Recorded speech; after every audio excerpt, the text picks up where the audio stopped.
going on, dudes and dudettes? So I wanted to get through a lot of like transfer portal, even recruiting updates for like USC football, Duke football, and their basketball team as well. Start off with USC because it was quite a bit of news when it came to portal and stuff. One of those first guys that jumped in to the portal was their edge player Sam Green, who was only going into his second year, I believe, and he's already gonna end up in the transfer portal, which sucks, but that's what they had to deal with. One of their tight ends, Kate Eldridge, also jumped into the portal. One of their bigger guys that went into the portal was the running back Quentin Joyner, and kind of everybody assumed he was going to be running back number one next season once Woody Marks ended up going to the NFL.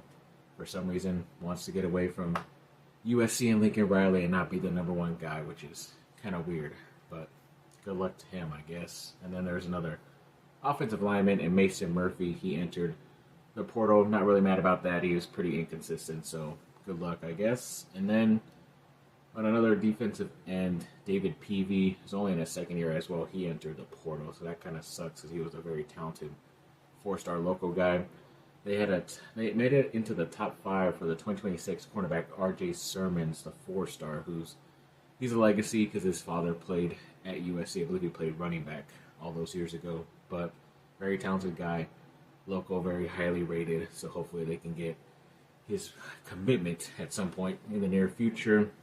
A couple other bit of news was Taj Ariza, who is Trevor Ariza, ex-Laker great. He's a top 10 prospect in the 2026 class, and he's setting up visits and a lot of teams talking with him, and USC is one of those teams, which is very nice. And a 2026 four-star running back, Sean Austin, apparently the recruiting prediction on3 has been set to USC. I know I talked about him within the last month or so where he was in one of those last games in the home visits at USC, and it looks like they made a nice impression, so hopefully they can get his commitment for a talented guy in the 2026 class. Then there was a couple of guys who are in the portal right now. South Alabama true freshman transfer running back Fluff Bothwell said he heard from USC.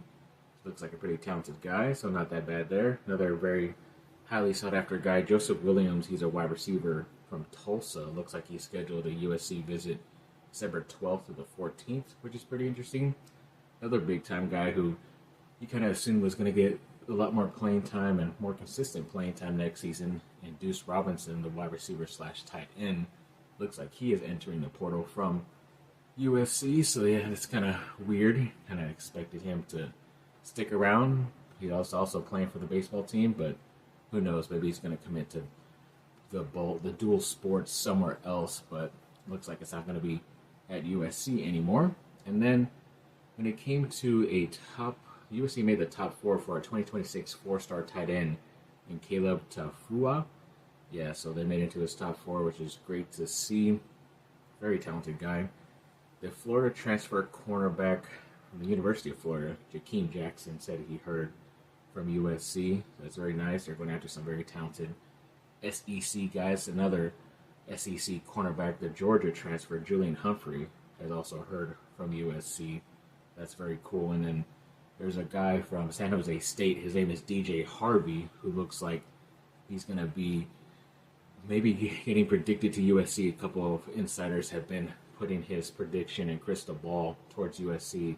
And I believe he's an ex-teammate of Kamari Ramsey, who is a safety at USC right now, who has a chance to maybe go to the NFL, but maybe he returns and then he's able to play with his high school friend on the same team. So that'll be pretty interesting if that ends up happening. And then this guy, a cornerback UCF player in the transfer portal, Chasen Johnson, he visited USC today and pretty much left with a commitment. So he's committed to USC. Obviously, there is no updated from USC football on their social media for some reason, but he did commit to the Trojans, so they got one of their taller, lanky 6'1" cornerbacks in the transfer portal, and he's one of the more sought-after guys, too. So luckily, USC was able to grab him. And then there's another guy, the Washington State running back, Wayshawn Parker. He set up a USC visit pretty soon. He's another guy who's solidly after, so hopefully they can get him as well. Then at Grambling, linebacker transfer Andrew Jones heard from a bunch of schools, 25 plus, and USC was one of those schools, which is good to see.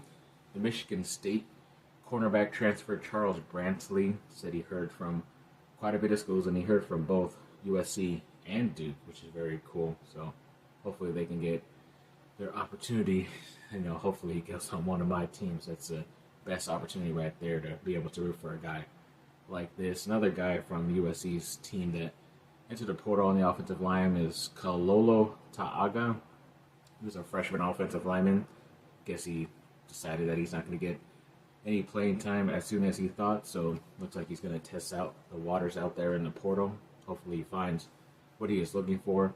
Another player, I think he's from Bowling Green. Yes, one of the running backs. He set up a USC visit today, or he's visiting USC within the past couple of days. So, yeah, he's pretty good. He was one of the more talented players out there in that conference, and a lot of people are looking to add him too. So, like I said, USC's going after certain positions, cornerback, running back. They'll probably now have to go after receiver and tight ends also, but those guys are always going into the portal, so hopefully they have a chance to grab some more of these top talented guys who end up there. And this is what happens when my notes get all mixed up. One of the top defensive linemen in the portal, Keyshawn Silver, looks like he is setting up a visit to USC. He's definitely a guy high on everybody's list. They're also looking at a Louisiana Tech transfer defensive tackle, David Blay, who is scheduling a visit coming up soon to USC. So, yes, they're going after very specific positions. Hopefully they can get a couple of these guys on their roster next season, because you just never know how many more guys are going to be leaving USC after not only this semester and stuff, but also after the spring semester also. And speaking of that Duke stuff, yeah, they were able to get one of their talented guys. Actually, let's speak on why they got him. So their transfer quarterback last year, Malik Murphy, decided to enter the portal for some reason. Don't know exactly why, but I guess he's looking for a little bit more money and using Duke as a stepping stone to his next opportunity, which kind of sucks. But then you also heard the backup quarterback, Grayson Loftus, entering the portal right after that. So you're kind of surprised, like, why, if he has a chance to, go for the starting job. But I guess this is why, because Duke was able to land the Tulane quarterback, Darian Mensah, from Tulane, as I said, and he's considered ESPN's #1 transfer as of right now, and like top 1 or 2 for On3 and 247 Sports also. So yeah, he's a very talented, sought-after player, and Duke was able to get him pretty quickly, so I'm not mad about that. Definitely looking forward to seeing what he can do for the Duke Blue Devils next season.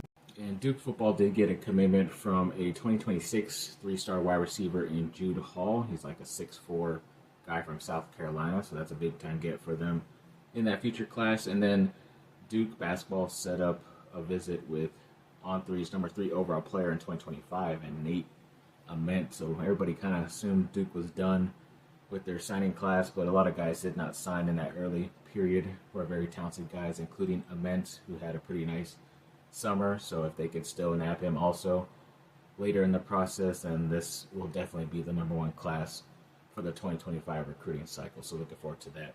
So thanks for watching, people. Like and subscribe. Comment down below. Let me know what y'all think. Have a good rest of your day. Bye.